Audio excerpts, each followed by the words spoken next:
In late June of 2019, with 10 days left before wheat cutting, Cole Graham drove his 1998 Ford F-150 from Concordia toward Hutchinson. Rust on both fenders, one cracked taillight taped with red plastic, and 312,004 miles rolling across the odometer in a truck that looked one hard winter away from retirement. He parked between two polished diesel pickups in front of Mercer Ag Equipment, stepped out in patched brown overalls, a greased dark cap, and boots split at one seam, then walked past 40-foot headers and showroom lights that reflected off paint clean enough to pass for mirrors. Wade Mercer saw him and made a fast decision, the kind people make when they trust presentation more than arithmetic. Wade wore a pressed blue shirt with the dealership logo stitched in white, jeans without dust on the cuffs, and a watch face bright enough to catch the ceiling lights every time he turned his wrist. He looked at Cole, then at the clipboard, and slid a financing printout across a desk with the confidence of somebody who had closed this exact conversation 100 times. New combine, listed at $286,400, interest at 9.2%, 7-year term.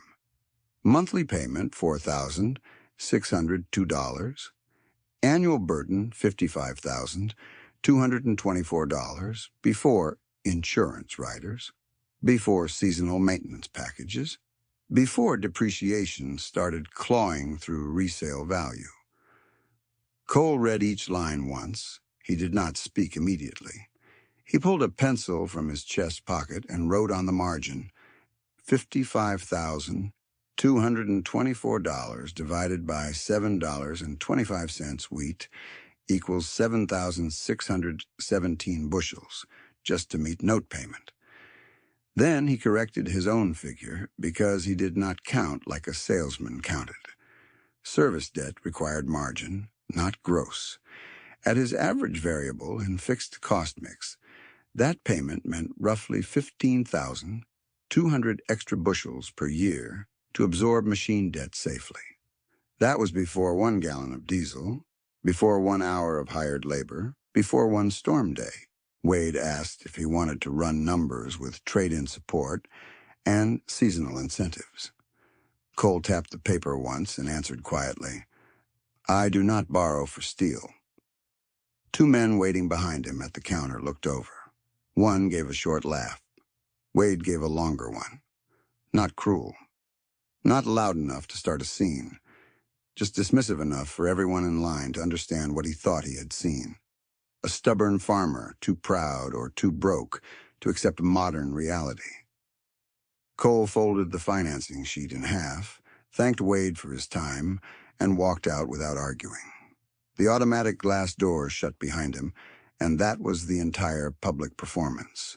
No speech, no pride display, no lecture on risk.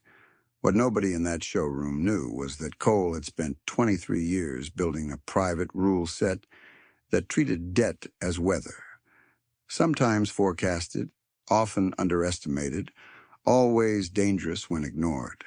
He had been 11 in 1987 when he stood beside his Uncle Vernon at a farm auction near Glasgow and watched strangers tag equipment that had been in the family longer than he had been alive. The bank letter had come in spring after rates reset and operating margins collapsed. Vernon had financed 2 tractors at variable terms that looked manageable at signing. Then interest climbed into double digits while wheat slipped and input bills rose. One machine sold for less than half of note value. The second did not clear principal either. The 80-acre parcel went next. Vernon shook hands with bidders and never raised his voice once. By sunset, he had lost the home place, and by winter he had moved into town and taken hourly repair work. Cole did not remember anger from that day. He remembered sequence. First note payment stress, then delayed maintenance, then weaker yields, then refinancing, then no options. At 19, he started farming 40 rented acres with a 1974 International Harvester 1486, bought at an estate sale for $8,900, plus $1,140 in immediate repairs, and $620 for tires from a salvage yard outside Salina. His first year grossed $31,480 in wheat and milo combined. Net after rent, fuel, seed, fertilizer, and repairs came to $6,370. He lived on $5,800 that year by sharing a farmhouse with his cousin and driving a truck already old enough to vote. Year 2 netted $11,240. He kept $6,100 for living and put $5,140 into a reserve envelope at Citizen State, then added another $4,900 after selling 2 feeder steers in late fall. No leverage, slow acreage growth, cash only for equipment. He learned to read hydraulic leaks by color and smell, and he could price a used gearbox by ear before most buyers found the serial plate. By 2001, he had enough accumulated cash and retained earnings to buy 80 acres for $72,000, paying closing costs from operating surplus. In 2003, he bought a used grain drill for $350 and rebuilt it with $280 in parts, the same drill a neighbor had priced at $9,800 new. In 2005, he set aside $18,400 for bin site preparation, instead of upgrading his pickup. In 2008, while others chased acreage on borrowed expansion, he bought 120 acres for $198,000 cash from a retiring couple who wanted a clean close and no financing contingencies. In 2013, he bought 160 acres for $384,000 cash, land that had sat 92 days because financed offers kept collapsing at underwriting. In 2017, he installed grain bins for $96,500, paid in 3 progress checks. In 2018, his liquid reserves stood at $412,000 between treasury funds and money market balances. Unglamorous money waiting for hard seasons. By then, Cole understood the challenge in narrow terms. A machine pulled from a ditch would either outperform a $286,400 showroom solution on paper, or it would not. Cole never presented these figures as philosophy. He treated them as operating conditions. 0 required payments created room to survive bad timing. That was the central mechanism. If prices dipped, he could hold grain. If rain delayed cutting, he could wait a day without a lender meter running. If a bearing failed in harvest week, he could spend to fix rather than borrow in panic. In a county where status often arrived painted green and financed over 7 years, he preferred flexibility no one could photograph. His discipline looked plain in daily life. The farmhouse was clean, small, and older than his grandparents'. Kitchen cabinets had been repainted twice instead of replaced. Annual living costs stayed documented to the dollar. Groceries, $6,480. Utilities, $3,920. Health coverage, $9,140. Clothing, $620. Truck insurance and registration, $1,780. Church and local giving, $4,200. Total household outflow, $26,140 in 2018. No vacation debt, no recreational loans, no consumer balances carrying month to month. He replaced things when function failed, not when fashion shifted. The farm reflected the same pattern. He bought at winter auctions when sentiment was low and seller urgency was high. A 1989 grain cart for $2,100 that needed 1 hub and welding. A 24-foot disc for $1,600 plus $430 in bearings. A used header trailer for $900 that dealers quoted at $6,500 new. Every purchase entered a legal pad with 3 numbers: acquisition cost, restoration cost, and avoided financing cost over 5 years. That third line mattered most to him. It converted thrift into measurable advantage. By the second week of June 2019, after his primary combine failed with a thrown rod, Cole built a response board on the shop wall and listed options in marker. Option 1, finance new, immediate uptime, high fixed burden for 7 seasons. Option 2, lease short-term, uncertain availability, costly per acre rates. Option 3, buy distressed equipment, repair under deadline, accept execution risk, preserve debt-free structure. He did not romanticize option 3. He knew exactly how narrow the margin was. Cloud and Reno County forecasts gave an 11-day dry window before a wet pattern likely settled in. He had 1,140 acres of his own wheat and 620 acres under handshake custom agreements.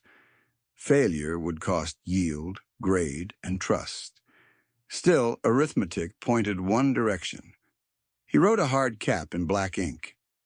$8,500 all-in restoration budget, including parts, fluids, and outside labor if needed. He called 2 mechanics he trusted and secured night availability at $28 per hour. He checked local salvage inventories for feeder chain assemblies, auger bearings, and hydro components. He filled fuel tanks, service support trucks, and stacked belts by size on a bench under the pole barn lights. On paper, from a distance, it looked like an old farmer preparing to gamble because he could not afford modern equipment. In reality, it was a controlled risk sequence designed by someone who had spent 2 decades buying optionality, one cash decision at a time.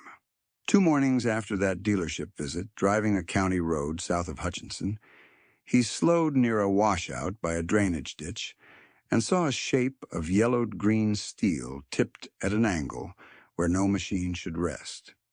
He pulled over, climbed the shoulder, and looked at the faded side decal through mud and reed grass. 1986, John Deere 7720, Titan II.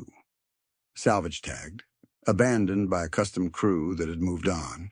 He stood there a full minute, hands on hips, doing the one thing he trusted more than appearances. He started counting. Header height against his shed door, tire condition, feeder house bend angle, missing panels, real straightness. He crouched by the left drive and pressed 2 fingers into the mud caked around the hydro lines, then looked at the salvage tag wired near the ladder. The insurer file number was still legible. He wrote 8 items on a feed receipt he found in the truck: pull fee, haul fee, chain, bearings, belts, hydro, fluids, labor. Then he wrote one more line under all of it: walkaway limit, $8,500. The machine looked ruined from the road, and that was the point. Most buyers would see loss. Cole saw discount, not certainty. Discount. There is a difference, and that difference is where disciplined farmers have lived for generations. He called the number on the salvage tag from the ditch shoulder. The adjuster was named Lorna Beck. Her first question was whether he was asking for parts dimensions. Her second question was whether he had a dealer account for service scheduling. When he said he wanted to buy the unit outright and move it that day, she paused long enough for him to hear keyboard clicks and another line ringing in the background. $400, she said. As's. Buyer handles recovery and transport.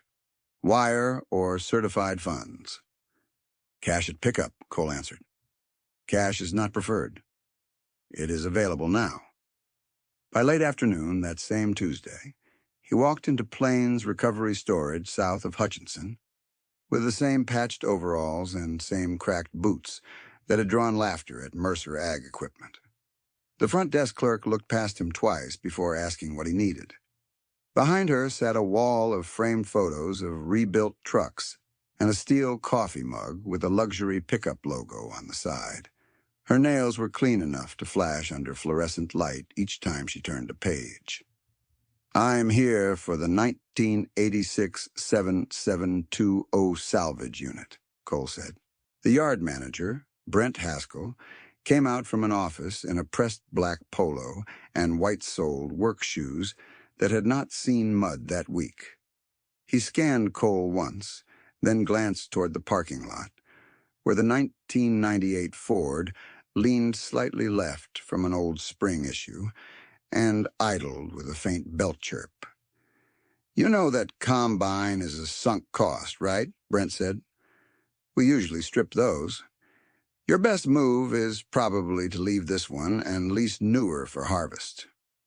Cole set 4 $100 bills on the counter, then his driver license, then a signed liability release he had already printed at home. "I need gate release and loader assist at 6, he said. That was the hook in real time. One man dressed for image, one man dressed for field work, and $400 in cash deciding which one understood risk better. Before we go any further, if you want to know exactly how this ditch machine turned into the only reliable cutter across 3 township roads, stay with the arithmetic, because the story only makes sense when each dollar is traced. Brent counted the bills again anyway. He called for a forklift operator and printed a yellow copy of the release sheet. The full purchase price remained $400 even. A separate $51.23 yard processing charge was listed on the release paperwork, not added to the sale price. Cole paid the coins from his glove box change jar.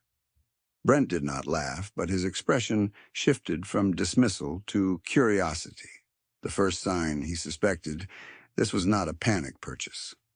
While the yard crew staged the pull, Cole stood in shade beside a stack of damaged grain trailers and ran numbers from memory that had started in another decade. He had not built his rule set from one bad day. He had built it from repetitive, unremarkable choices that compound quietly until the math outruns public opinion. In 1996, he grossed $44,210 across wheat, milo, and a small calf line. Net farm income after rent and variable costs was $9,980. He paid himself $6,000 for living, set aside $2,800 for taxes, and kept $1,180 in cash reserve. In 1997, hail took part of his wheat. Gross dropped to $37,600, and net tightened to $5,940. He did not borrow to smooth the year. He delayed one pickup repair, sold 12 unused fence posts, and entered winter with $1,420 still unencumbered. In 1998, he added 80 rented acres at favorable terms because another tenant defaulted. Gross moved to $58,430. Net reached $14,770. He split it 3 ways: $6,400 living, $3,100 reserve, $5,270 equipment envelope. In 1999, he bought a used International header for $3,200 and spent $740 restoring wobble drive and guards. Dealer quote for equivalent new setup was $18,900.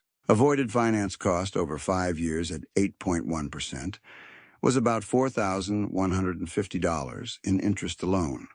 By 2000, his ledger had become more than record-keeping. It was operating doctrine.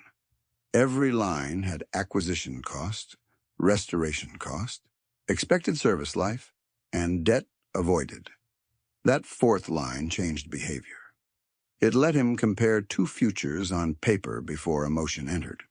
He had one mentor for the mechanical side, though Cole rarely named him unless asked directly. Earl Witta ran a two-bay shop outside Concordia, and believed most breakdowns were bookkeeping failures, wearing steel clothing. Earl told him once, while cleaning a carburetor in a solvent pan, "Interest eats sleep before it eats land." 4 words. Cole wrote them on the inside cover of his ledger. Earl's lessons were practical. Buy what you can repair locally. Keep duplicate belts for critical drives. Replace seals during planned downtime, not during storms. Never trust Harvest to single-point electronics if you lack local diagnostics. The philosophy was old-fashioned, but 2019 would prove how modern it really was. A year-by-year sequence makes this clear. 2001, bought 80 acres, $72,000 cash, closing costs $2,940 paid from operating surplus. 2003, bought grain drill, $350, repair parts, $280, equivalent, new quote, $9,800. 2005, reserved $18,400 for bin pad and electrical, deferred pickup replacement. 2008, bought 120 acres, $198,000, cash during credit tightening, no financing contingency. 2010, replaced roof steel on machine shed, $14,600 cash, prevented moisture loss on stored grain. 2013, bought 100 to 60 acres, $384,000 cash from estate sale with 14-day close. 2015, added used dryer upgrade, $21,700 all in versus $74,000 new package. 2017, installed grain bins, $96,500 paid in 3 checks. 2018, held liquid reserves of $412,000 in Treasury and money market funds. 2019 pre-harvest, 0 machinery notes, 0 revolving consumer balances, full optionality. By the first week of harvest prep that year, he controlled enough paid acreage and cash reserves that most lenders would have offered him large equipment terms with courtesy coffee and quick approvals. He declined on principle and arithmetic, not because he lacked access. The tow operator arrived at 6:07 in the evening, a man named Leon Pratt, with a worn ball cap and a 35-ton wrecker that smelled like hydraulic fluid and hot dust. Leon quoted $650 for winch recovery and flatbed positioning to Cole's yard, weather permitting and with no additional crane support. Cole asked one question: "Can you pull without twisting the rear axle?" Leon looked at the ditch angle once, then nodded. "If we take slow tension, yes."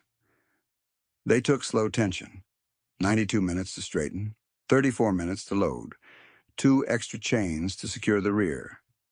When Leon handed him the invoice, Cole paid on the tailgate and added a $40 tip because the operator had done clean work under pressure. Established move cost, $650, with the tip separate as a personal gratuity.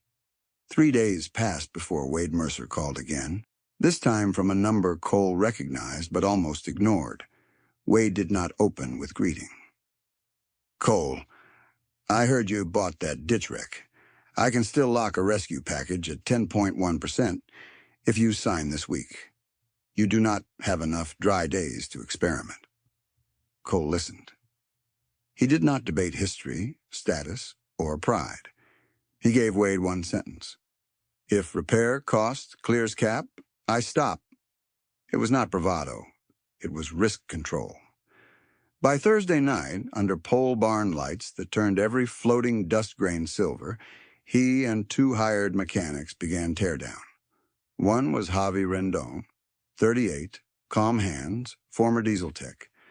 The other was Caleb Price, 26, farm kid turned mobile mechanic. Both were paid $28 per hour cash every Saturday morning with signed receipts, and both agreed to a hard efficiency rule: diagnose first, replace second, no speculative swaps. Their first inspection confirmed the rod failure in the original combine had forced this scramble, but the ditch machine itself was salvageable. Feeder chains stretched beyond tolerance. Clean grain system rough at bearings. Two main drive belts weather-cracked. Hydro response delayed but not dead. Wiring brittle in one loom. No catastrophic fire damage. They built a whiteboard list and put dollar estimates beside each line before ordering anything. Feeder chain kit, $486. Clean grain auger bearings, $312. Two drive belts, $458. Used hydrostatic pump from Wichita Yard, $1,900 with 7-day start warranty. Fluid and filter cycle, $678. Miscellaneous hoses, clamps, electrical ends, $241. Projected labor at 64 combined hours, $1,792. Contingency, $600.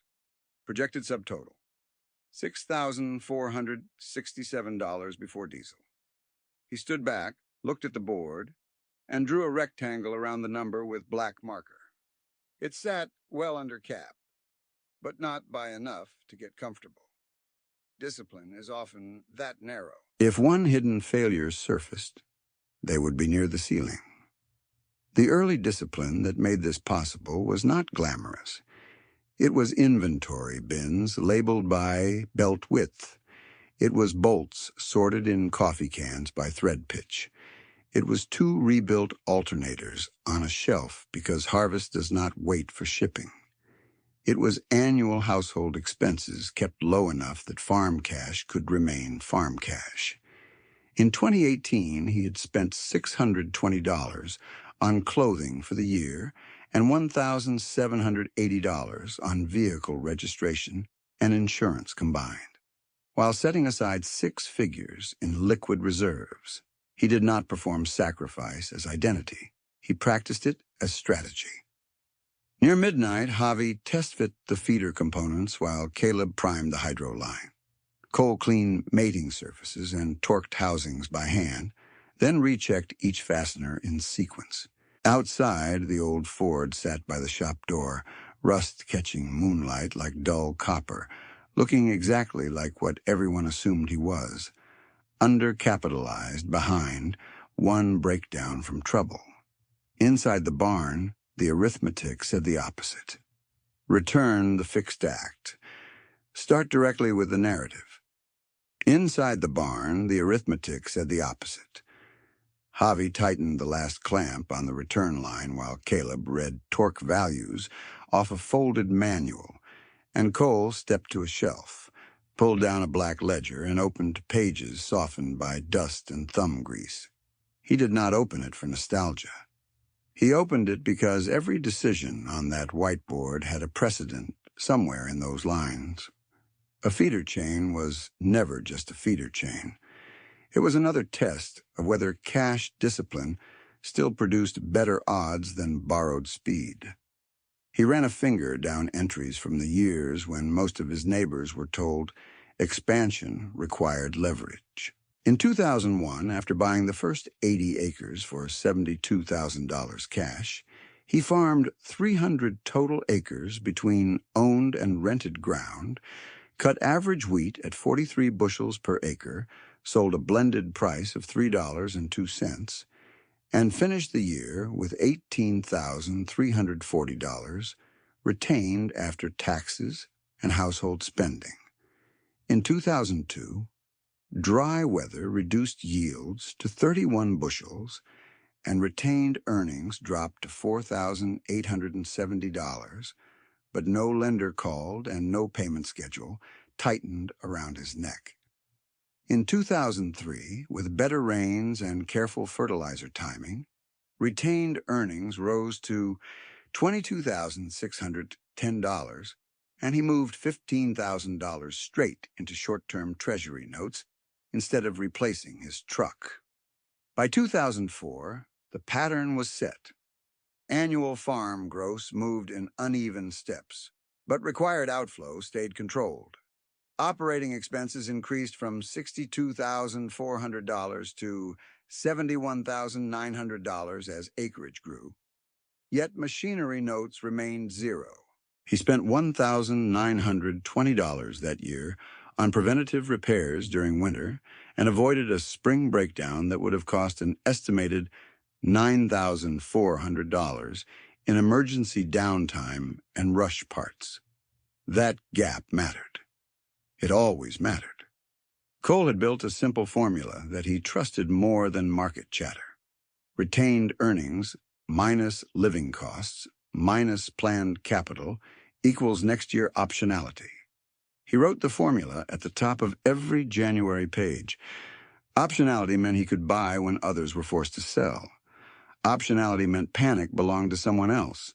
The ledger entries accelerated across the next decade and read like plain sentences, but each one carried compounding force. 2005. Gross farm revenue $196,700. Retained $39,420. Bin site reserve fund started at $18,400. 2006. Added 90 rented acres. Retained $41,830. Reserve balances reached $67,200. 2007. Bought used 24-foot disc for $1,600 and spent $430 on bearings, dealer equivalent package $11,200. 2008. Bought 120 acres for $198,000 cash during credit tightening, retained only $9,300 after close, still no notes. 2009. Recovered reserves to $54,700 through grain sales and custom hauling. 2010. Installed shed roof steel for $14,600 cash.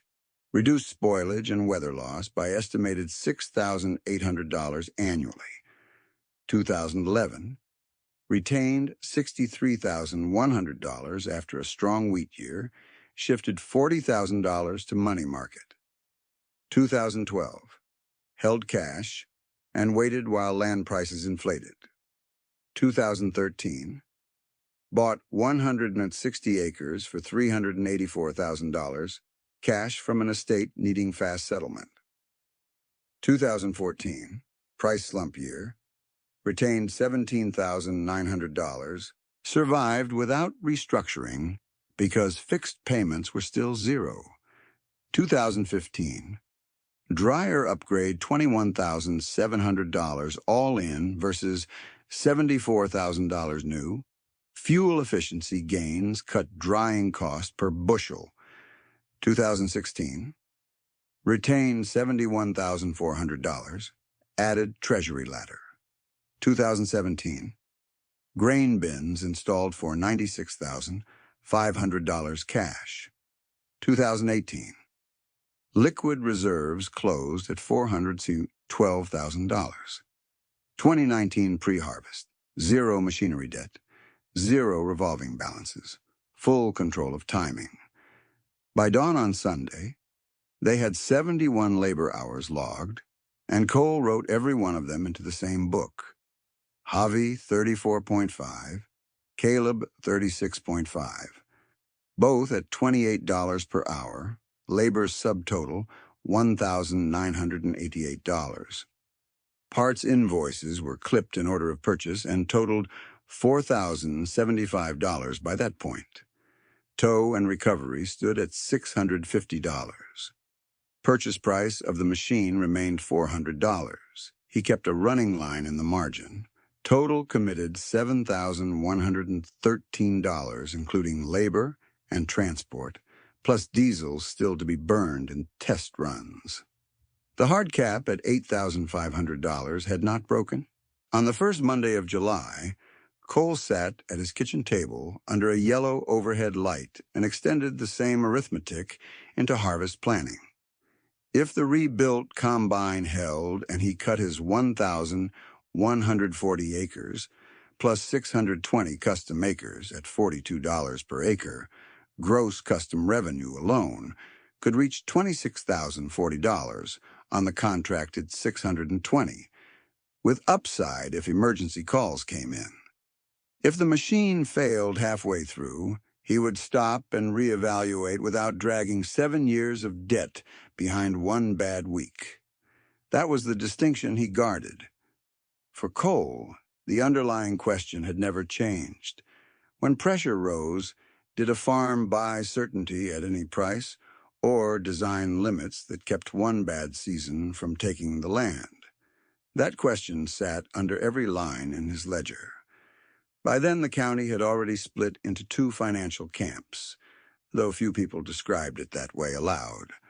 One camp carried new paint and long amortization tables. The other camp carried older iron and lower fixed burn. Both camps had hard-working families. Both camps woke before sunrise. The difference was structure, not character.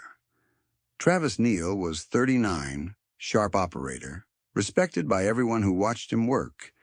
In 2017, he financed a $341,000 combine and a $92,000 header package, total principal $433,000. His blended note rate came to 6.9% across 7 years.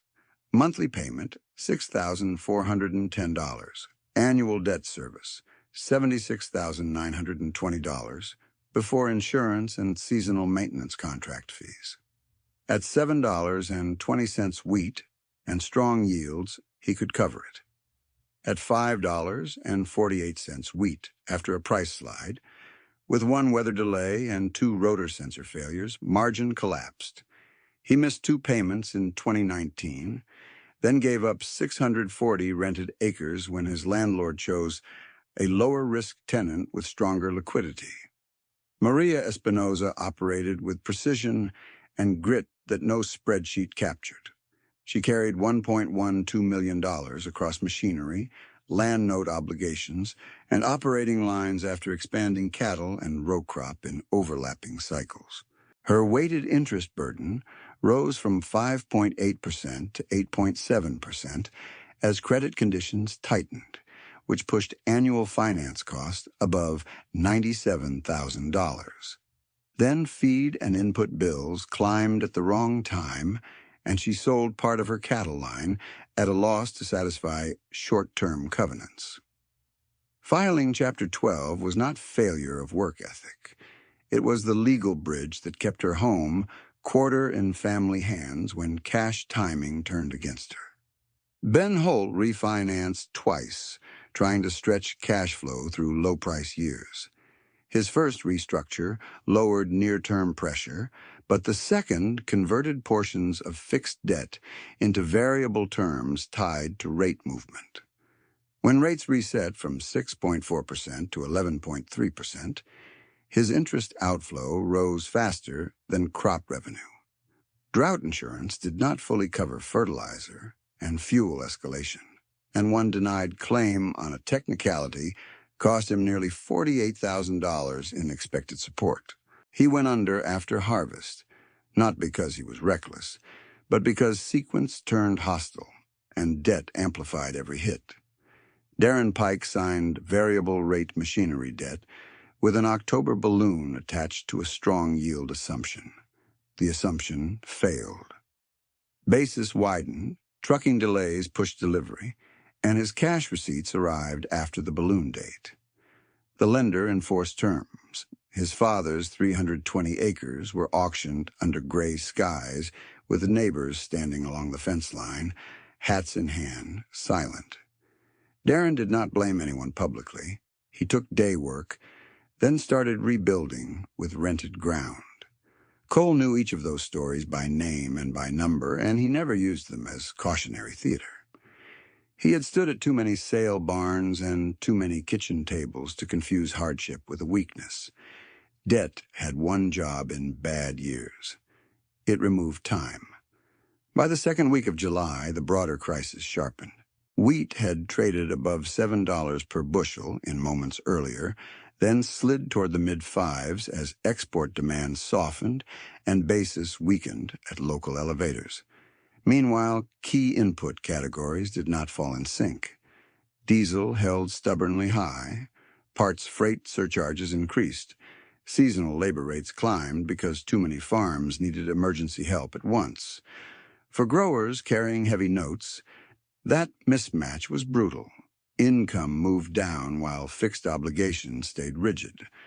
Credit markets added pressure. Operating renewals that had cleared near 5.75% in earlier cycles were now offered above 8% for borrowers with stressed ratios, and some renewals required additional collateral assignments. Dealers responded with rescue financing packages that deferred principal but increased total cost over term. On paper, those offers promised breathing room. In practice, they pushed risk into later years when equipment value had already declined. Wade Mercer called through that window with the same urgency, this time pitching a modified package. Lower first-year payments, step-up structure, service bundle rolled into principal. Cole listened and asked for one figure only, total paid over full term, including fees. Wade gave it after a pause. It exceeded $386,000 on a machine listed at $286,400. Cole thanked him and ended the call. That night, rain skirted north and missed Cole's place by less than 10 miles. He and the mechanics used the dry hours for final checks. Separator belts tracked true. Hydro response improved under load. Grain tank auger engaged without chatter. He logged another $71 in electrical connectors and one replacement relay, bringing restoration costs to $7,184 before harvest fuel. The number landed exactly where his discipline had aimed from the ditch shoulder. A regional equipment bottleneck then made the contrast sharper. Newer, sensor-heavy units in surrounding counties began parking at field edges, waiting for control modules and proprietary diagnostics. Some had minor faults, but minor faults on lock systems can idle major acreage.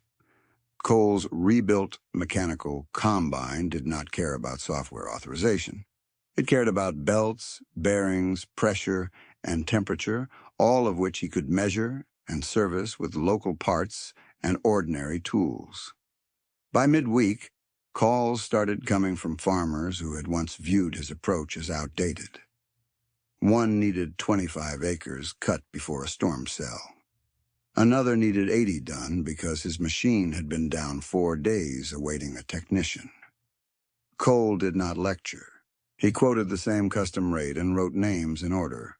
Work first, commentary never. He kept his own fields at priority because he had promised that much to himself years ago, but the no-debt framework now showed its wider effect. Because his fixed obligations were low, he had room to help without endangering his operation. That was the non-trivial advantage people missed when they reduced the strategy to thrift. It was not about avoiding new paint. It was about preserving decision capacity when everyone else was cornered. Late Thursday, with weather models showing a narrow, dry corridor before another soaking system, Cole walked the edge of a wheat field in Cloud County and checked heads by hand while the 7720 idled behind him. He looked like he always looked. Faded overalls, greased dark cap, boots that had seen too many seasons. The old Ford was parked near the gate with rust-lit copper red by sunset. Nothing in the image signaled wealth. In his ledger, the signal was unmistakable.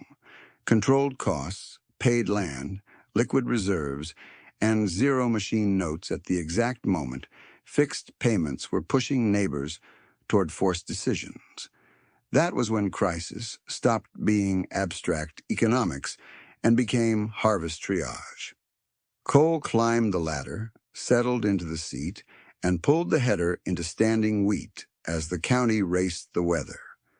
The headers swallowed the first pass clean, and Cole kept the ground speed conservative until the separator sound settled into a steady pull. He watched temperature, oil pressure, and grain loss in a rhythm that had no room for ego. By midnight, he had 2 trucks cycling and 1 driver sleeping in shifts on a cot in the shop office. By sunrise, he had cut 214 acres, serviced at dawn, and gone straight back in. The weather models still showed the same threat line moving east, and every hour of dry air carried monetary value now, not just agronomic value. 48 hours before the projected rain edge, he made the decision that separated caution from agency and committed to a continuous harvest cycle across all 1,760 acres under his responsibility.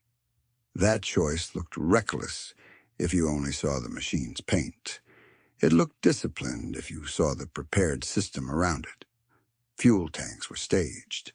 Belts were labeled by length. Grease intervals were written on masking tape near the ladder.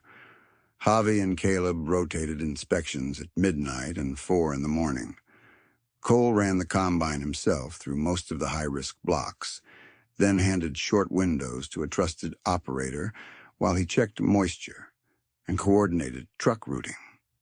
By the second night, elevators in the region had lines from larger rigs that had started late after electronic faults.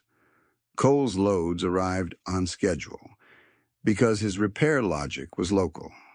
If it broke, they could touch it, diagnose it, and replace it without waiting for proprietary authorization.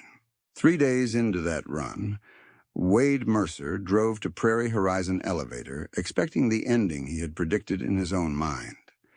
He saw Cole's 1998 Ford parked near the scale house, rust glowing dull red under yard lights, and likely read the same surface story one more time. Then the tickets started printing in sequence. Load after load, moisture in range, test weight solid, dock minimal. By the time the final field in Reno County cleared with less than 3 hours before rain shut down cutting, the stack of scale tickets totaled 92,400 bushels delivered at a weighted average of 55.8 pounds per bushel. The arithmetic unfolded in public, not because Cole announced it, but because elevator math is communal by design. Base cash price that week averaged $6.02. Quality premium for beating the moisture window added 34 cents. Effective weighted price, $6.36. Gross wheat revenue on delivered volume, $587,664. Harvest operating outflow, including seasonal diesel, labor, parts consumption, hauling, and field support, $23,900. Ditch combine restoration. Total remained $7,184 before harvest fuel, and stayed there because no late hidden failure crossed the cap. Additional allocated overhead and custom support costs brought total season expense to $274,994. Net seasonal result, $312,670. Wade stood with one hand on the counter while the clerk finalized settlement sheets. He asked one question that mattered to him as a dealer, not as a rival. What would your first year cost have been if you had signed mine?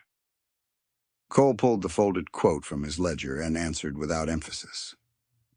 $79,624 all in first year by my count. He was counting principal and interest at $55,224, insurance rider near $8,900, service package and field call estimate at $6,400, and first-year depreciation drag near $9,100. Against that, His actual pathway was plain: $7,184 restoration plus $23,900 operating pressure tied to the machine decision. Total direct machine path burden, $31,084. Gap versus finance pathway, $48,540 in year one alone, before considering reduced flexibility in a weak price year. Wade looked at the sheets again, then at Cole, then back at the old combine idling outside with dust still on the ladder. His response was quiet enough that only the men near the window heard it. You were right about debt timing. It was concession, not surrender. More important, it was accurate. The pressure test in that room was the same one that had shaped every decision since the ditch pull. Optimize for appearance or optimize for staying power 5 years later. Rain reached the county that night and held machines still for 2 days. Cole did not spend those days celebrating. He serviced bearings, paid invoices in full, and entered every ticket and receipt into the ledger with the same handwriting he had used for 2 decades. By the second week of August, settlement checks had cleared, custom clients had reconciled acreage, and one more layer of appearance versus reality fell away in a bank office in Concordia. Cole met with his banker, Alton Reeves, to update collateral files and move seasonal proceeds into treasury ladders. Wade happened to be in the branch discussing floor plan terms for his lot, and he saw Cole at the adjacent desk in faded overalls, pen clipped to his pocket, boots still dusty from field edges. Alton turned the monitor toward Cole for signature review. The visible line items were not performative, but they were definitive. Paid-off acreage under Cole's control, 1,040 acres. Treasury and money market balances, $687,243. Machinery notes, $0. Operating line drawn at closing date, $0.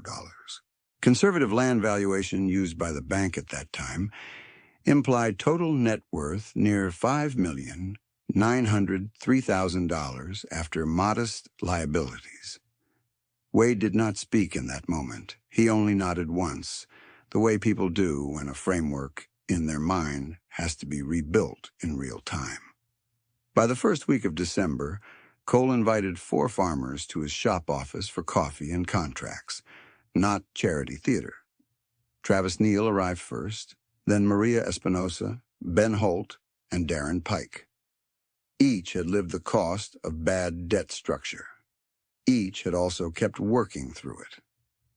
Cole placed one typed page in front of each of them, and a 5th page in the middle describing one shared rule: 0 interest equipment notes from a revolving pool with repayment schedules tied to harvest cycles, and a mentorship clause requiring each recipient to guide one younger producer for 3 years.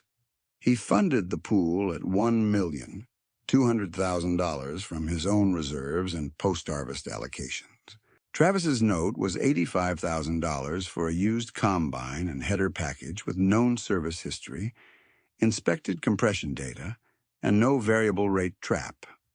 Terms were 7 annual payments of $12,143, 0 interest, first payment deferred until after first full harvest cycle. That structure dropped his annual machinery burden by more than half compared with his prior finance path. In year 1, under the note, he farmed 420 acres, posted positive operating cash flow, and recorded no delinquent payments. Maria's note was $60,000 for irrigation retrofit, pump efficiency upgrades, and certified seed purchases, timed to her soil profile rather than lender calendar pressure. Terms were 6 annual payments of $10,000, 0 interest, with a weather contingency language allowing partial deferral in declared drought conditions. That one adjustment prevented forced livestock liquidation at bad prices. Within 2 seasons, she restored stable gross margins and kept her home quarter with title intact. Ben's note was $48,000 earmarked for debt-free planter rebuild, metering system correction, and critical repairs that his prior refinancing cycle had postponed. Terms were 5 annual payments of $9,600, zero interest, with a strict requirement that funds could not be diverted to consumer spending or unrelated assets. Ben accepted that clause immediately. By the end of his second season, he had retired his highest-cost remaining obligations and moved back to positive cash generation. Darren's note was $40,000, structured as a lease-to-own starter-tract arrangement paired with equipment access, designed to rebuild equity after the 320-acre auction loss that had broken his family line. Terms were 8 annual payments of $5,000, zero interest, with title transfer milestones tied to on-time performance and conservation compliance. He took that paper home, read it twice, and returned the next morning to sign. He now operates 190 acres with his son and has not missed a payment date. Cole did not give speeches after signatures. He only said, "Use this to get stable, then pass it forward." That was the entire philosophy in one line. The key was not dramatic rescue. The key was structure before crisis. The deeper examination sits in the numbers that followed, because generosity without arithmetic can turn into sentiment, and sentiment does not keep farms solvent. Cole's revolving pool began at $1,200,000. Year one disbursements totaled $233,000 across the 4 notes, leaving $967,000 available for contingencies and future placements. Scheduled annual repayments across all 4 initial notes equaled $36,743, all principal, no interest extraction. That meant the pool replenished itself while preserving recipient margins. The opposite of conventional financing, where stress years still transfer cash outward. A year-by-year sequence shows the compounding effect clearly. 2019, pool funded at $1,200,000. 4 notes issued totaling $233,000. Delinquency rate 0. 2020, repayments received $36,743. 2 emergency micronotes to younger operators totaled $22,000, both secured by equipment and mentorship commitments. 2021, repayments received $58,743, including catch-up schedules. Travis added 70 rented acres with no machinery note. Maria posted first full profitable year since restructuring. 2022, repayments received $71,343. Ben completed high-interest debt exit. Darren met third milestone on lease-to-own tract. 2023, active note portfolio diversified across 9 producers, still zero interest, weighted default rate under 1% due to conservative screening and peer mentorship. 2024, collective acreage farmed by direct recipients and second-generation mentees reached 3,480 acres under lower fixed debt structures. The multiplier effect was non-trivial. At local valuation ranges, those 3,480 acres represented land stewardship and productive capacity worth well over $16 million, influenced by one farmer who refused to convert resilience into status spending. This dynamic is why the story matters beyond one salvage combine. The machine was the visible artifact. The underlying paradigm was optionality, converted into community stability. Wade's own resolution moved in parallel.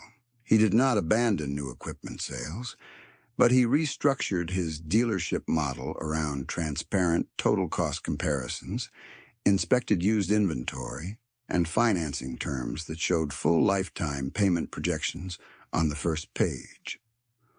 Over 2 seasons, his customer mix shifted. Fewer maximum leverage packages, more right-sized purchases. He later told a winter grower meeting in Hutchinson that he had spent years selling monthly payment comfort while underweighting sequence risk. That admission carried weight because it cost him commission style, but it gave clients clearer choices. By late winter, Cole still drove the same Ford with taped taillight and rusted fenders. He still wore faded overalls. The 1986 John Deere 772O, cleaned and serviced, moved to backup duty after logging 1,930 additional separator hours since the ditch pull. Nothing about his appearance signaled what the county records now made plain. Yet the prevailing lesson was no longer hidden. Wealth had never been the truck, the paint, or the showroom approval. Wealth was paid land, liquid reserves, disciplined costs, and the ability to create second chances when other people ran out of time. He closed the ledger, set his palm on the cover for a second, and then slid 4 duplicate receipt folders across the shop desk so Travis, Maria, Ben, and Darren could see what accountability looked like in paper form. Each folder held the same structure: disbursement schedule, maintenance covenant, mentorship assignment, and a 1-page cash flow worksheet that forced a decision before each planting season between necessary spending and ego spending. Cole did not call it education. He called it staying alive long enough to farm again next year. By March of 2020, the first quarterly check-ins showed why the structure mattered. Travis had reduced overlapping obligations from 3 lenders to 1 zero-interest note with Cole's Pool, sold a high payment pickup for $31,500, and redirected that money into prepaid fertilizer and fuel contracts. His prior annual machinery and transport burden had run above $92,000. Under the new plan, including Cole's note and essential operating allocations, fixed annual outflow dropped to $49,870. At 420 acres, average wheat yield of 47 bushels, and a blended sale price of $5.64 that year, he did not become rich, but he became stable. Cash margin returned. Anxiety fell. He made his first payment to Cole on schedule and mentored a 22-year-old tenant operator named Eli Turner through his first machinery budget without a single variable rate trap. Maria's turnaround was slower and more technical, exactly as she predicted. The $60,000 note-funded nozzle package upgrades, pump efficiency retrofits, and a seed plan tied to soil maps instead of generic dealer bundles. Her irrigation energy costs dropped from $96 per acre to $68 per acre on the blocks she upgraded, and water timing improved stand consistency enough to lift wheat and feed output without expanding debt. In 2021, she posted a net operating gain of $84,300 after 2 lean years, kept her home quarter current on taxes, and reestablished a reserve line she had not held since before the restructuring. She mentored a younger producer, Kendra Salas, and insisted on one rule that sounded familiar to anyone who had listened to Cole. Calculate total paid, not monthly comfort. Ben treated his $48,000 note like oxygen after years of compression. He rebuilt planter metering, corrected spacing errors, and replaced deferred wear components that had been draining yield in ways no one noticed field by field. His first full season after repairs added an estimated 6.8 bushels per acre across his core acres compared with his prior 3-year average. At that margin and his acreage base, the repair note paid for itself in under 2 years without borrowing new money. By the end of 2022, he had eliminated the high-interest remnants that once consumed his winter mail stack, and he started mentoring two brothers leasing ground near Reno County line, teaching them to build a parts inventory before breakdown season instead of after. Darren carried the heaviest emotional weight because his loss had included his father's 320 acres at auction, and paper terms alone could not resolve that memory. Cole's $40,000 lease-to-own structure gave him a small tract, predictable payments, and a path where each timely season converted into equity milestones. He and his son, Micah Pike, developed 190 acres into a disciplined rotation with conservative input timing and no machinery purchases without full-cost worksheets. By 2023, he had not missed a payment, had built a reserve equal to 8 months of family and farm essentials, and had become the mentor for a neighbor who had nearly signed a high-fee operating renewal. Darren did not give speeches about redemption. He showed people his notebook and the line he wrote at the top of every page: "Fixed costs decide bad years." If you are learning something from this phase of the story, pay attention to the mechanism, because generosity worked here only because it was structured, measured, and enforced with the same rigor as planting rates and moisture targets. By the harvest of 2023, the revolving pool had moved from one man's private discipline into a local resilience framework. Initial funding was $1,200,000. First wave notes totaled $233,000.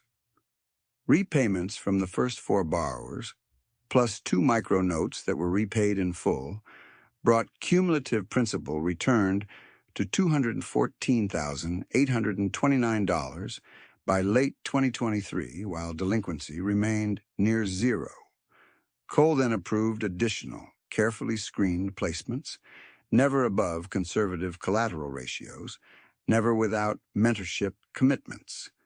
The aggregate result reached beyond the original 4. 12 producers directly financed or mentored, 3,480 acres managed under lower fixed debt profiles, and local operating continuity preserved through 2 volatile price cycles. Arithmetic, not sentiment, multiplied the impact. Wade Mercer's resolution unfolded without drama, but with real consequence. In early 2020, he asked Alton Reeves for 3 years of anonymized default and delinquency trends tied to machinery terms, then compared them against his own sales records. The pattern was hard to ignore. The highest commission deals correlated with the highest distress in weak price periods, especially where variable rate structures met thin liquidity. By summer, he redesigned Mercer Ag Equipment's quoting process. Every quote now opened with total lifetime payment, not monthly teaser. Every financed offer had a side-by-side used equipment alternative with projected repair assumptions and downside cases at lower commodity prices. Sales staff were required to show interest sensitivity tables at 2% and 4% rate increases. He lost some big-ticket deals in the short term. He accepted that trade-off. At the winter grower meeting in Hutchinson in 2021, Wade stood in front of roughly 80 producers and admitted he had spent too long selling urgency instead of resilience. He named no clients, but everyone in the room understood the reference point. He said Cole had forced him to confront a non-trivial truth. Equipment can increase capacity, but debt timing can destroy capacity faster than machinery can build it. By 2024, Mercer Ag had shifted nearly 40% of its volume toward inspected used inventory, transparent cost sheets, and lower-risk financing. The dealership remained profitable, just less extractive. Wade never became Cole's friend in any sentimental sense, yet he became something more useful to the county, an honest counterparty. The county's quieter transformation came from repetition rather than announcements.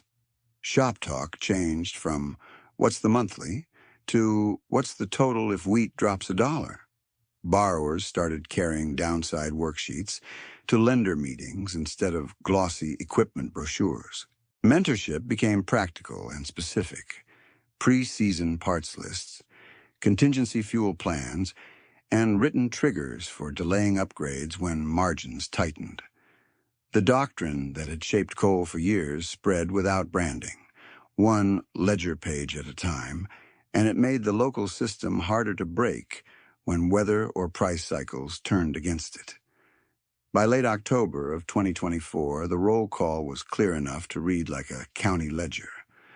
Coal still operated from the same modest farmhouse, same tape taillight on the 1998 Ford, now past 347,000 miles, and still logged cost with a pencil before committing cash. He controlled 1,040 paid-off acres, held conservative liquid reserves that fluctuated with markets but stayed substantial, and carried 0 machinery notes. The 1986 John Deere 7720 Titan. 2 remained in backup rotation after 1,930 additional separator hours, maintained to working condition rather than museum polish. Javi Rendon expanded his mobile service into a 2-truck operation and trained 1 apprentice. Caleb Price opened a small diagnostics and field repair shop near Concordia and still took Cole's call first week of harvest every year. Lorna Beck retired from Salvage Insurance Administration in 2022 and later said that $400 file became her favorite example of why disposal value and operating value are not the same thing. Brent Haskell left yard management, bought into a towing partnership, and hired Leon Pratt as lead recovery operator. Both men credited that ditch pull for convincing them that rural clients valued competence over image every time. Alton Reeves remained at Citizens State, known for asking borrowers for downside math before upside projections. Travis Neal was currently farming 420 acres, current on all obligations, and mentoring Eli through his 3rd season. Maria Espinoza regained durable profitability, kept her home quarter, and added Kendra Salas as a formal partner on selected acres. Ben Holt returned to positive cash flow, paid off his highest-cost liabilities, and reduced his stress load enough to sleep during rain nights again. Darren Pike and Micah operated 190 acres, met each lease-to-own milestone, and had begun planning a gradual reacquisition strategy for acreage near Darren's original family ground, without leverage that could erase them in one cycle. The older warning that shaped Cole never left his process. Do not place land at risk for machinery pride, and do not confuse access to credit with margin strength. Let me stop here and ask you something. When you look at a farm, do you judge strength by paint and payment size, or by how many bad seasons it can absorb without selling land? The final winter image was plain. Snow in narrow lines along fence posts. 1 old truck by the shop. 1 retired, not retired combine inside. Fueled and ready if needed. No showroom shine anywhere. Yet beneath that modest surface sat paid land, measured reserves, a revolving pool still issuing disciplined second chances, and a local network of farmers who now compared total cost before signing anything. The farmer who looked poorest had protected more harvest than the best-dressed forecast predicted, and he did it without humiliating the people who had stumbled. He gave them a framework and time. That was the durable win after the ditch pull and the race against rain. Not a heroic machine story, but a financial operating system that kept families on ground through stress years, kept decisions tied to arithmetic, and proved that optionality, once preserved, could be shared without being squandered. On the first Monday of January 2025, Cole set a dented percolator on the same shop hot plate. cleared a space on the bench beside the old feeder chain links he had kept from the ditch rebuild, and called the first annual mentorship audit to order with no ceremony at all. Travis came in first, carrying a yellow legal pad and a receipts envelope, thick with fuel contracts. Maria arrived with laminated soil maps and irrigation pump logs. Ben carried meter test printouts and a notebook tabbed by field number. Darren came with Micah, and Micah carried the lease-to-own milestone sheet in a plastic sleeve as if it were title already. Cole handed each of them a copy of the revolving pool ledger summary, line by line, no rounded numbers.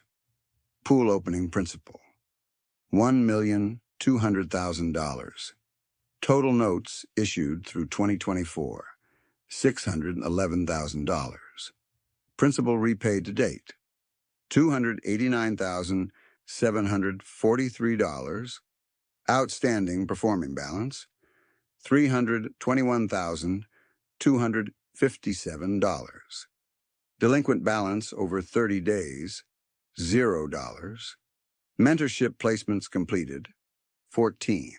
Active mentees still in cycle, 9. He tapped the bottom of the page. Read it out loud, he said. Travis read first, voice steady. No interest charged. No penalties for weather-declared deferral if paperwork is filed before due date. Mandatory reserve target equal to 6 months of essential operating and household costs. Maria read the next clause. No use of note funds for personal vehicles, home remodels, or non-farm consumer purchases. Ben read the final one. Each recipient mentors at least one younger operator for 3 years and submits signed quarterly worksheets. No one argued because all of them knew what this structure had already prevented. They did not speak in slogans. They spoke in avoided losses. Travis reported he had refused a variable rate upgrade offer on a late model sprayer after running downside math at wheat minus $1.10 and diesel plus 18%. Maria showed her irrigation blocks had improved margin stability enough to rebuild $126,400 in retained reserves. Ben had reduced replant percentages with corrected metering and turned that into predictable input ordering. Darren and Micah had hit every milestone payment and set a separate land reacquisition fund with $22,300 accumulated, cash.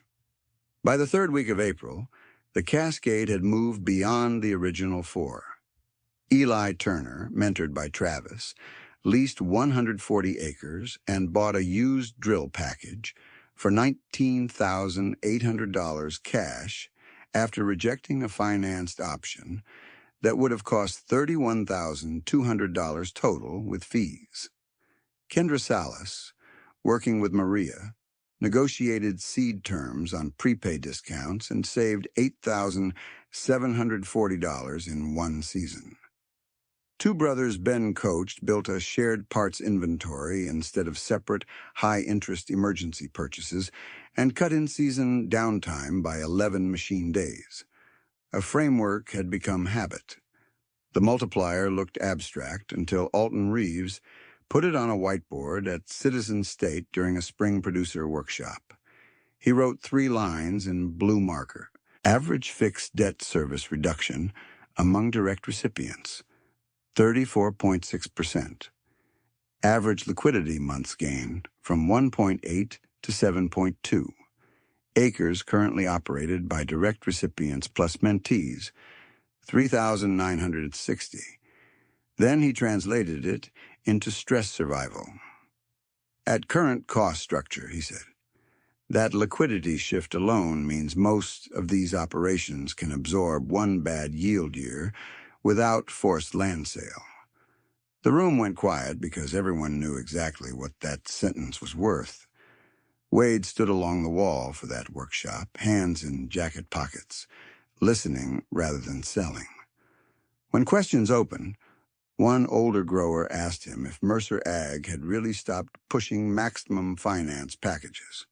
Wade did not dodge it. "We changed compensation," he said. "Sales staff now get paid on long-term account health, not just front-end volume. Every quote includes total paid over term, repair assumptions, and rate sensitivity. If the numbers do not survive a weak price year, we say that before signature." He had proof behind him. In 2024, Mercer Ag sold 43% inspected used units, up from 12% in 2019. Average finance term length shortened. Variable rate exposure on machinery notes dropped sharply. Service department revenue stayed strong because older equipment still needs care, but default-linked repossessions declined. He made less on some individual deals and more on trust. The antagonism ended not in apology theater, but in model redesign. That same afternoon, Wade asked Cole if he could archive one of the old quote sheets for dealer training. Cole pulled the folded financing paper from a clear sleeve in his ledger, the one Wade had slid across the desk in 2019, with $286,400 at 9.2% and 7-year terms. He set it beside the restoration receipts from the 7720, $400 purchase, $650 recovery haul, parts and labor totaling $7,184 before fuel. Wade stared at both pages for a long moment. "I laughed at the wrong variable," he said. Cole nodded once. "Most people do." Every physical thread found its place after that. The yellow salvage release copy from Plains Recovery was filed with the machine title packet. The insurer file number Lorna had read over the phone was marked closed and transferred to county records with a final disposition note, restored to active agricultural use. The coffee can change jar that covered the $51.23 yard processing charge still sat on Cole's shop shelf, now labeled in marker as a reminder that small cash and big discipline belong in the same sentence. The whiteboard from the rebuild week, with the original $8,500 hard cap boxed in black, was hung on the back wall above the workbench instead of wiped clean. By harvest 2025, the 1986-7720 had become exactly what Cole said it would become, a backup with dignity. It ran 118 separator hours that season, when a newer primary unit in the neighborhood waited 6 days for a module shipment. Javi and Caleb serviced the 7720 between calls, and they still referred to it as the machine that paid for itself before the rain hit. Leon Pratt, now partner with Brent in the towing business, handled 2 recovery jobs that summer using the same slow-tension method he used on Cole's ditch pull. Brent no longer wore white-soled shoes to yard calls. A line Cole had carried forward from Earl Witt remained where it had always been useful. Breakdowns are bookkeeping failures in steel clothing. He kept it on the inside cover of the active ledger beside another sentence rooted in family memory from 1987, written as operating law rather than nostalgia. Interest eats sleep before it eats land. Vernon remained an indirect warning inside those pages, and the younger operators learned the lesson the same way Cole did, through numbers that had to survive a bad year. By early November 2025, the county roll call could be read without guessing. Cole remained on the same modest place, same 1998 Ford, now beyond 361,000 miles. Tail lights still taped because function had not failed. Travis farmed 420 acres and had 2 consecutive years without delinquency. Maria retained her home quarter, operated profitably, and brought Kendra into formal acreage sharing contracts. Ben carried positive cash flow and spent winter evenings teaching maintenance planning, at the local extension nights. Darren and Micah operated 190 acres, current on every payment, and submitted an offer on a 60-acre parcel adjacent to Darren's former family line, cash-heavy and debt-light by design. Alton kept pressing borrowers for downside arithmetic before approvals. Lorna stayed retired and occasionally spoke at insurer trainings about salvage mispricing. Caleb's shop expanded to 3 bays. Javi hired a second field technician. Eli finished his mentorship cycle and started one with another first-generation tenant. If you want more stories where quiet arithmetic beats loud assumptions, subscribe now and stay with this channel, because the pattern repeats in places most people overlook. If you have made it this far, leave a comment with one number from your own operation that changed how you make decisions, total paid, reserve months, or fixed cost burn, and why it mattered. And share this with the person in your life who still asks only for the monthly payment and never for the lifetime total. On the final evening of that harvest year, frost edged the fence wire, and the shop light cast a warm square across packed dirt. The old 7720 sat inside, clean, fueled, and ready, not as a relic, not as a stunt, but as working proof. Outside, the rusted Ford ticked as it cooled. No polished image, no showroom glow, paid land, measured reserves, notes structured to keep neighbors farming. The farmer who looked poorest had not merely saved one harvest. He had preserved time for other people, when time was what debt usually takes first.